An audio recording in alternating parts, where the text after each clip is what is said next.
မင်္ဂလာ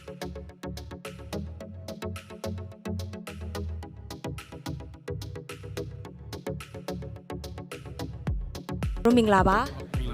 ဟုတ်မိခလူနေနေမေးလို့ရမလား ဟုတ်ကဲ့ပါခင်ဗျာ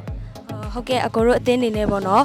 ဒီပြိုင်ပွဲမဖြစ်ခင်ကတည်းကအကိုတို့ဒီပြိုင်ပွဲမှာမပါဝင်ခင်ကတည်းကပေါ့နော်နောက်ွယ်မှာကြိုတင်ပြင်ဆင်လေ့ကျင့်တဲ့ခါမှာပေါ့နော်ဘယ်လို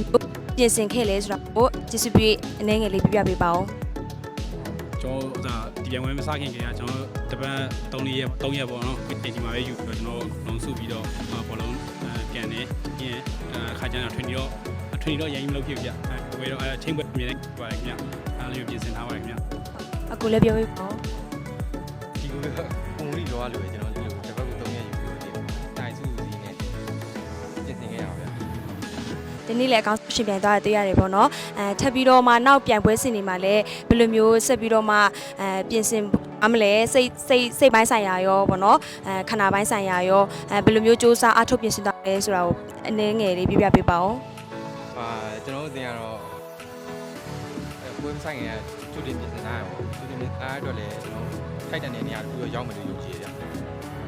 အဲ့ဒီတော့ကျွန်တော်အမာကင်းကင်းနဲ့ဒီနေ့နိုင်ပွဲကနေနောက်လာမယ့်ပွဲတွေကိုလည်းအမာကင်းကင်းနဲ့အတင်းသားတွေအကုန်လုံးစီရုံနဲ့စူးစမ်းပြီးတော့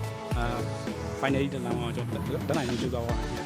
ဟုတ်ကဲ့ပါဒီနေ့ရှင်ပြိုင်တဲ့အခါမှာရောအခက်အခဲရှိလားကေးခင်မဆိုရင်အဲ့အခက်အခဲကဘာများဖြစ်နေမလဲပေါ့နော် ကစားတော့အဆင်ပြေပါတယ်ဒါပေမဲ့ကွင်းကနည်းနည်းလိုင်းထားတယ်နည်းနည်းတော့ကန်တော့စင်တော့နည်းနည်းသိမပြေဘူးအဲ့ဒါပါပဲကျန်တဲ့ဟာတော့အကုန်လုံးအဆင်ပြေပါဗျပွဲကျပပြည့်တဲ့သူတွေလည်းအများကြီးကျေးဇူးတင်ပါတယ်ဒီလိုအဆင်ပြေအောင်လုပ်ပေးရတဲ့အတွက်ကျွန်တော်တို့ ကုန်စင်ရပါဗျာကန်တာနည်းနည်းလေးကွင်းကလည်းပေါက်ထားနေတယ်နည်းနည်းလေးအဲ့တခုပဲ ဟုတ်ကဲ့ပါဟိုတစ်ဖက်ပြိုင်ဖက်အသင်းကိုလည်းဒီနေ့ရှင်ပြိုင်ကစားတဲ့အခါမှာပေါ့နော်တစ်ဖက်တင်ကစားသွားတဲ့ player တွေပုံမှာလည်းဘယ်လိုမျိုးတက်ချင်တာမျိုးရှိလဲမသိဘူး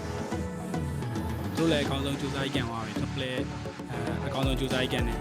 နည်းနည်းဥစားပြောအမနည်းနည်းတက်တာပါတဲ့တင်ကတော့ဥစားပြောအနိုင်ရလိုက်ရပါပေါ့အဲ့လိုမျိုးပါပဲအကုန်လုံးရှင်းပြိုင်သွားပါပြီဗျ တစ်ဖက်တင်ကလည်းကောင်းပါအဲကြောင့်လည်းတစ်ဖက်တင်ကလည်းကောင်းတယ်ကျွန်တော်တို့တင်ကလည်းပြင်ဆင်ထားအတွက်ကျွန်တော်တို့နည်းနည်းလေးပူတာသွားလို့နိုင်သွားလို့ပဲထင်ပါတယ် ဟုတ်ကဲ့ဖွင့်ပြကြပေးတဲ့တက်တယ် ဒီမှာဗျာကျေးဇူးပါ